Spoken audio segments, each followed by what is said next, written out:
All right, good morning. This is Jeff Gorski from Leaders Building Leaders, and I'm excited today to share with you what I think is my favorite new tool that we've come across this year to help grow leadership and school leadership teams. This is the Education Leadership Simulation, computer-based simulations for school leaders.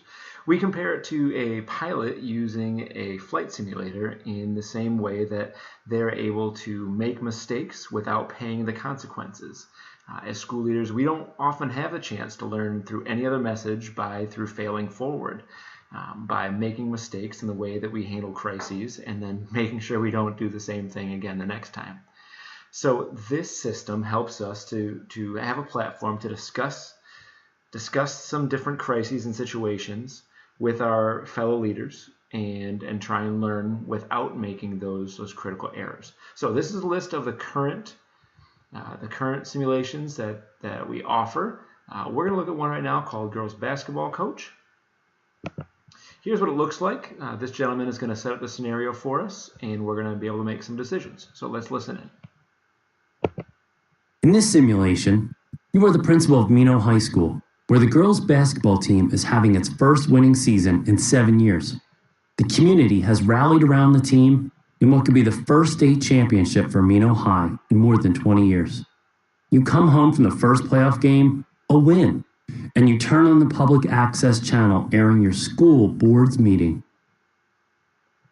One of the things I really like about this is that it shows us artifacts and gets us to think inside the scenario. So let's watch the school board meeting on this TV. Miss Eden Harper Lee, 44 North Main Street. I'm sorry to have to stand up here like this, but I'm really upset. I have a major problem with the new girls basketball coach at Mino. He thinks he can say anything he wants to the girls as long as they keep winning. My daughter says that he even swears at them during practice. We don't use that kind of language in our house, and it is totally inappropriate for any adult to swear at our daughters. I don't care if he is the winningest coach in school history. Someone needs to do something about this immediately. Good day. All right, so here's our scenario. We know that we have a cultural decision to make here. Do we want to win at all costs? How do we handle this parent complaint? So let's hear a little more. You arrive at work the next morning and see that you have 2 voicemails. Click the next button to listen to your messages. All right, we're not going to listen to the whole message, but one is from a reporter. Good morning. This is Geraldine Harris, and I'm the high school sports beat writer with the Herald News. First, let me congratulate you on your playoff win last night.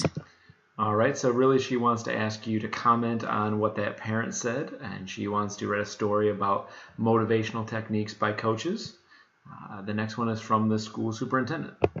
This is Dr. Carver. I'm sure you caught the board meeting last night. After the parent complained about your coach, several board members expressed concerns.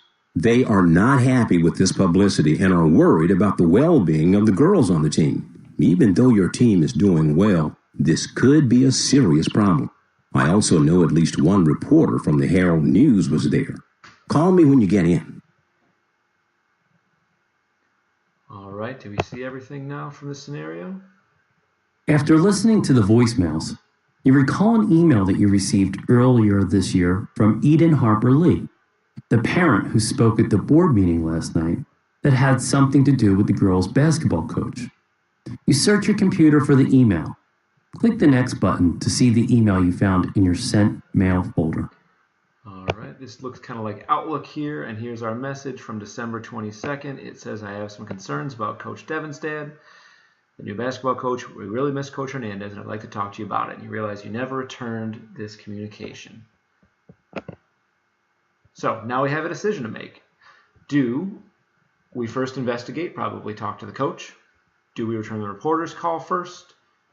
Do we return the superintendent's call first? Do we call the parent? So what is the right answer here? Is there a right answer here? Having these discussions outside of the pressure of having a real crisis on your hands gives us a chance to really dig in to which of these is the best case scenario for our school community. What do we value?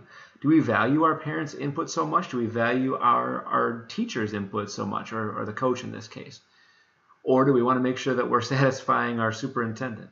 So we get to decide, and each one of these is going to open up a different thread of possibilities and add to the complexity of this situation. So I'm going to click on return the superintendent's call first, and we'll see what happens. Thanks for calling me back. I am glad you saw the meeting. The board was understandably concerned, and I will be calling the parent this morning to investigate the problem. In the meantime, you need to talk to the coach right away. Please update me on that conversation as well so that I can report back to the board as soon as possible. All right, interesting. Any red flags there that you can see with the course of action that the superintendent wants to take? Do you think he should be talking with the parent directly? Do you think you should go talk to the coach or that parent? What are we going to do right now? We've got some new options. And you see, this is what I really like about this, is that we get to try and weigh all of these things and these decisions that principals have to make on a day-to-day basis as a snap judgment. 1,000 decisions in a day. And by doing the simulator together as a group, we have the chance to discuss and get different points of view on how people see this other than ourselves, and then also work to attain a group approach of how we would always like to do this, to handle this kind of crisis. So I think it's an incredibly valuable tool. I'd love to talk to you more about it. If you'd like more information, my name is Jeff Gorski. You can reach me at Jeff, that's Geoff, at leaders-building-leaders.com. Thank you so much.